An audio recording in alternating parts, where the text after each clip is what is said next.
among the caribou eaters. Chapter 1, Off to the Mackenzie, the land of the caribou eaters. It was the evening of April 2nd, 1892. At the Gare Saint-Lazare in Paris, 14 young priests, under the smiling supervision of an older, bearded cleric, whose face showed unmistakable signs of many years of exposure to the roughest weather, were hurrying down the railroad platform to the Dieppe train. As they struggled along with their luggage of every size and shape, they chattered and gesticulated excitedly but happily in the typical manner of youth setting out on a great adventure.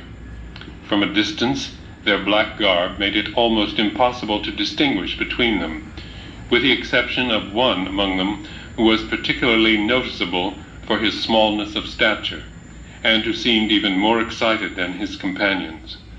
The older man with the weather-stained face was Bishop Émile Grouard of the Oblates of Mary Immaculate, who had come to France some months earlier to gather recruits for missionary work among the Indians and Eskimos of the Canadian Northwest.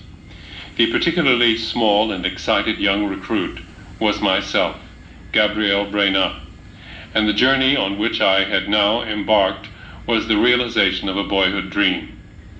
At Dieppe, all 15 of us boarded the Channel steamer for southern England, from which we eventually made our way to London, and thence by train to Liverpool. After a short stay there, we sailed on the Mongolian, which measured 600 feet in length and carried 900 passengers of every European nationality, most of them going to seek their fortunes in the New World. The only other clergymen aboard were 2 Anglican bishops. One of these, from Toronto, kept aloof throughout the voyage. The other, a New Zealander, was more sociable, and very generously offered us a novel by Zola to while away our leisure hours. On April the 14th, we met heavy weather in the approaches to Newfoundland, but on the 16th, we disembarked safely at Halifax, and 35 hours later arrived by train in Montreal.